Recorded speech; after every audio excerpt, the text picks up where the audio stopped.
Un objet exposé au musée du Caire intrigue, fait de pierre mais semblant métallique, fragile mais d'une précision illogique. Il présente 3 pales courbes, un moyeu central et un trou calibré.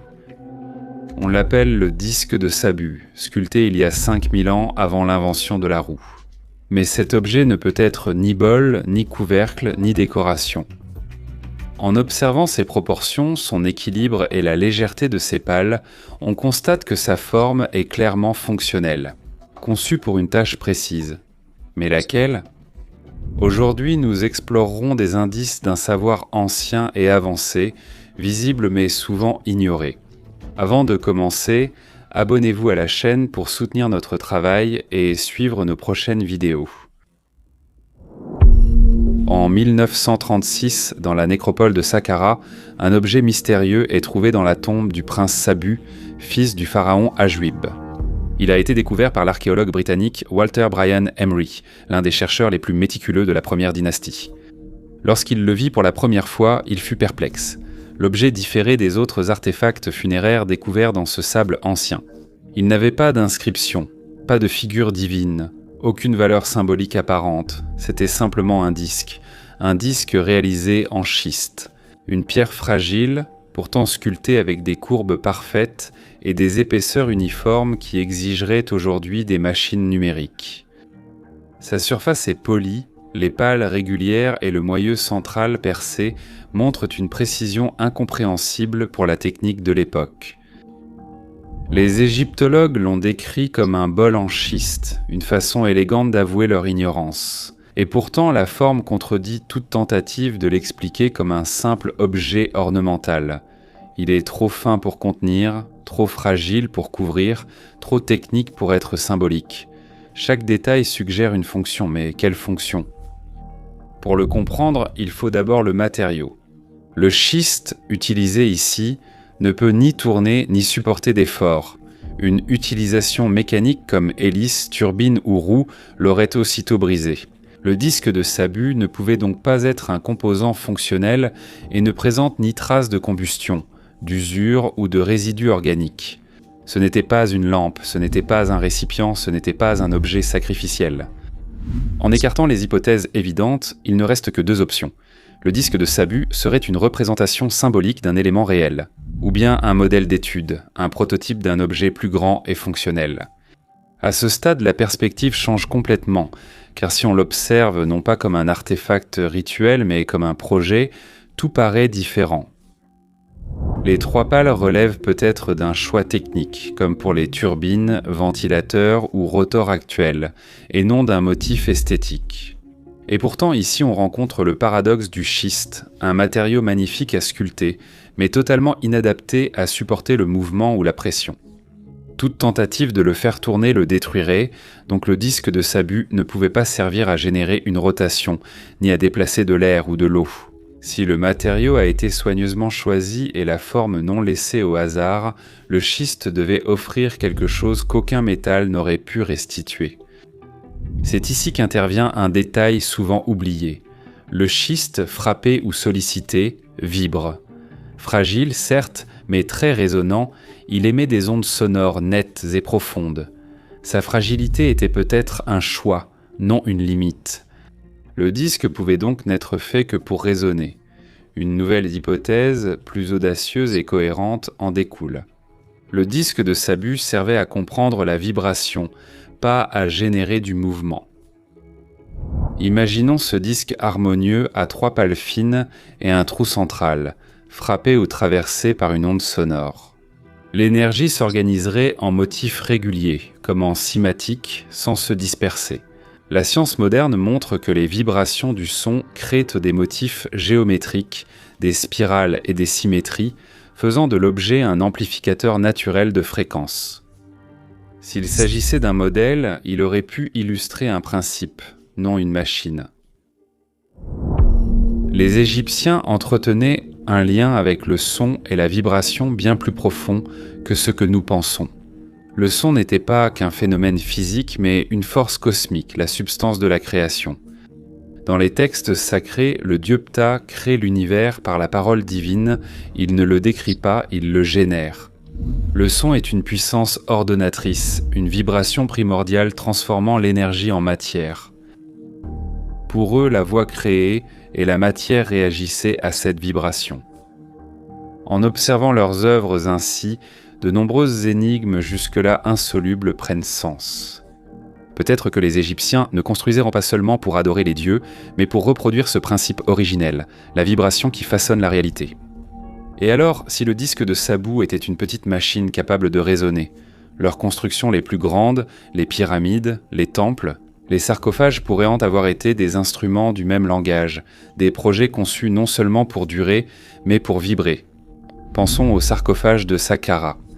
D'énormes blocs de granit, polis à l'intérieur au dixième de millimètre, tandis que l'extérieur reste brut, presque esquissé. Une contradiction apparente, mais parfaitement cohérente. Si la fonction était acoustique, l'intérieur lisse fait circuler les ondes sonores comme une chambre de résonance, tandis que l'extérieur brut isole et empêche la dispersion du son. Vu d'en haut, leur disposition paraît loin d'être aléatoire. Alignés selon une orientation précise, ils évoquent en la forme d'une trompette ou d'un canal acoustique. Et si ce n'étaient pas des sépultures, mais des instruments amplifiant son et énergie. Et cette même logique se retrouve à l'échelle monumentale, dans la grande pyramide de Gizeh, avec ses galeries intérieures, la chambre du roi, celle de la reine. Les conduits mystérieux orientés vers les étoiles ne semblent pas avoir de but religieux, mais ils pourraient être alignés comme des cavités sonores avec des dimensions qui suivent des rapports harmoniques.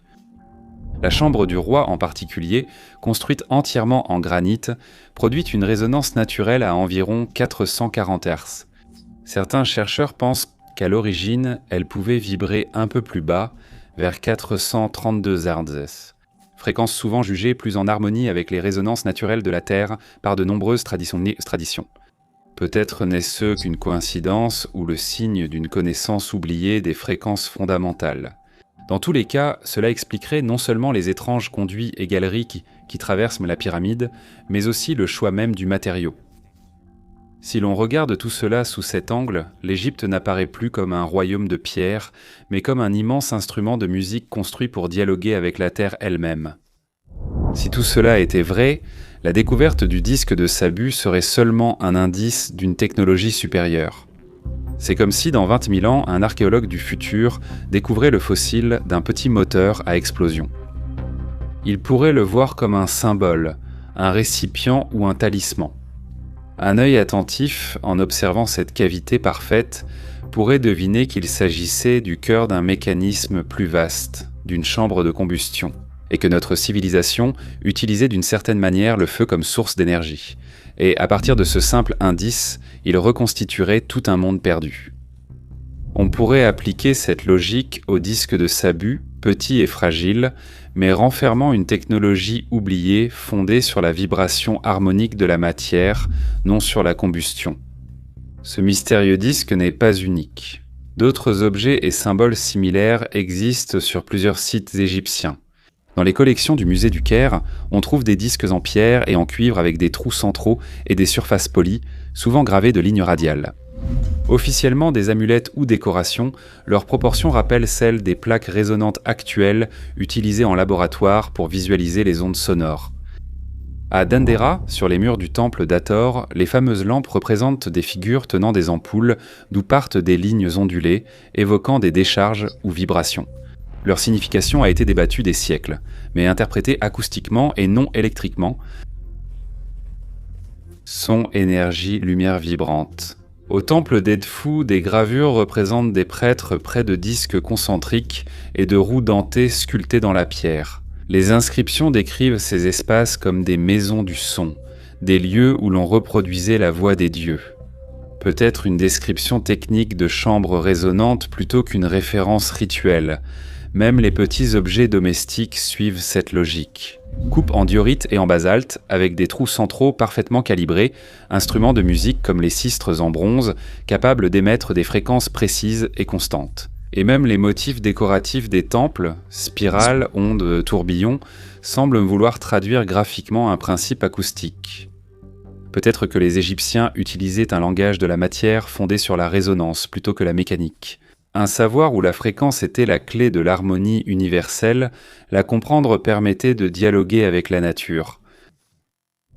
Le disque de Sabu, fragile et parfait, pourrait alors représenter le symbole d'un principe plus grand, une trace silencieuse d'un savoir que nous n'avons jamais vraiment compris.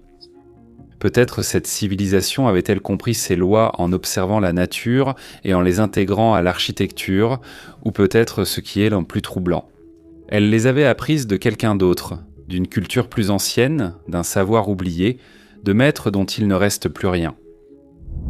L'analyse de nombreux textes de l'Égypte ancienne semble confirmer que nous sommes sur la bonne voie, car ils contiennent des indices surprenants à ce sujet. Dans le texte de Shabaka, l'une des inscriptions les plus anciennes de la théologie memphite, on lit que Ptah, le dieu artisan et bâtisseur du monde, n'a pas créé avec ses mains, mais avec son cœur et sa langue. C'est par le cœur et la langue que Ptah donna vie à tous les dieux. Le son devient ici la substance même de la création. La parole ne décrit pas le monde, elle le génère. Dans les papyrus rituels, cette conception se répète sous des formes plus concrètes lors des cérémonies dans les temples. Les prêtres récitaient en des formules pour ouvrir la bouche des statues et permettre à la divinité de respirer et communiquer. Ma voix ouvre la bouche du Dieu et y fait entrer son souffle.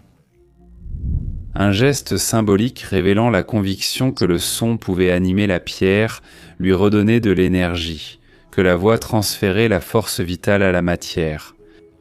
Et encore c'est étonnant, si l'on regarde les témoignages grecs, la suggestion revient avec Diodore de Sicile, au 1er siècle avant. Christos affirme que les Égyptiens utilisaient des instruments aujourd'hui disparus et qu'une science perdue a rendu leur construction possible. Il ne parle pas de magie, mais d'instruments, de connaissances concrètes que les siècles ont effacées. Et plus tard, dans les textes hermétiques attribués à Thoth ou Hermès Trismégiste, le monde est décrit comme une musique éternelle, et le savoir humain comme la capacité de s'accorder à la vibration du tout. Des paroles qui font écho à l'ancien principe memphite, la vibration comme loi universelle, le son comme pont entre l'esprit et la matière. Il est évident que les Égyptiens attribuaient au son un pouvoir physique et créatif, qu'ils le considéraient comme une force réelle capable de modifier l'état de la matière. Si ces rites représentaient un principe physique spirituel, on peut imaginer qu'une connaissance expérimentale se cachait derrière la mythologie. Une façon d'interagir avec l'énergie via la forme et la fréquence, ce qu'on appellerait aujourd'hui acoustique ou physique des vibrations. Pour eux, c'était simplement la voix des dieux. Peut-être, comme le disent les mythes, cette voix n'a pas été inventée par les Égyptiens, mais transmise par une civilisation plus ancienne, dont l'écho ne subsiste que dans la pierre. Ce qui est bouleversant aujourd'hui, c'est que les récentes découvertes de la physique quantique montrent que tout n'est que vibration, fréquence prenant forme et matière répondant à l'énergie. Le disque de Sabu serait peut-être le vestige d'un savoir perdu, rappelant que la réalité est mouvante et tout vibre. Même ce que nous croyons immobile n'est peut-être qu'une redécouverte et non une invention. Arrivés à ce point, nous sommes vraiment curieux de connaître votre avis. Dites-nous en commentaire ce que vous en pensez et, si la vidéo vous a plu, abonnez-vous, likez et partagez. C'est le meilleur moyen de soutenir nos recherches et de découvrir de nouvelles histoires. À bientôt.